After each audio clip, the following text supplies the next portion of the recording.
Okay, I'm going to set the valve latch on this engine.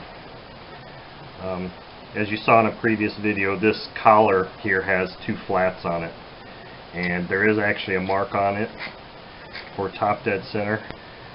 If you've ever timed a 4-stroke engine, you always have to set the timing when the piston's at top dead center.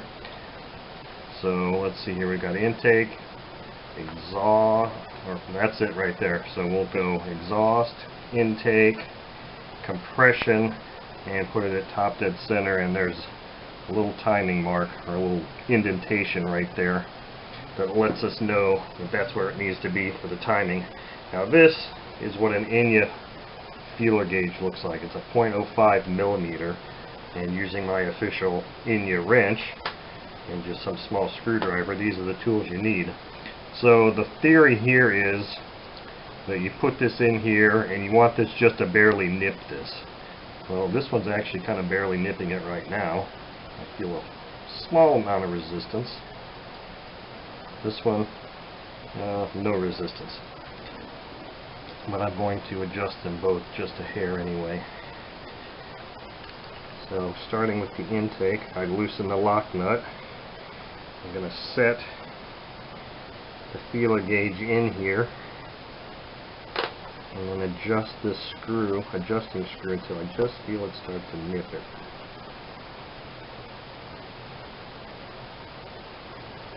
Now in this case, this nut and adjuster are moving together, so I need to kind of break them free.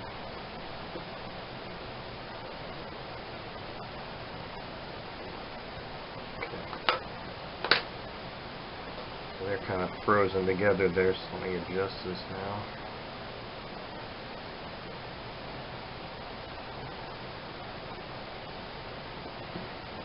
Rotate that the other way. Okay, there we go. I'll rotate it until I start to, it's just starting to nip it right there, so I want to lock this down right in this position without moving my screw. So it's just nipping it right there. That feels good. This one has no nip at all. Let me loosen this. I'll hold this screw down because I think these two are kind of locked together also. Okay.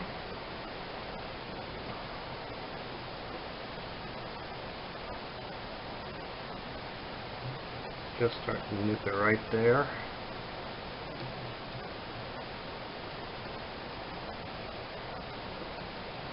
Okay, it's tightened down.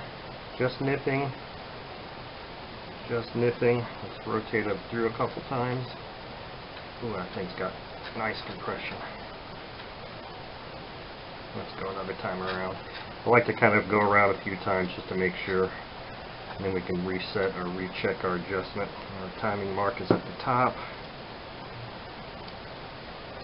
Just nipping. And that one's just nipping too. So, timing on this engine is now set. And the last thing to do would be install the rocker arm cover. And this engine is ready to be run.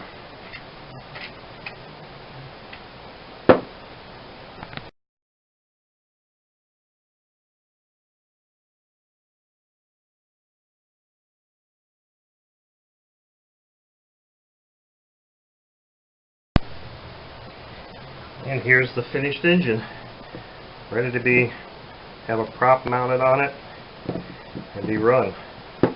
Looks considerably better than it did when I first got it. Thing's got really strong compression. I think this engine is basically brand new. Let's do it.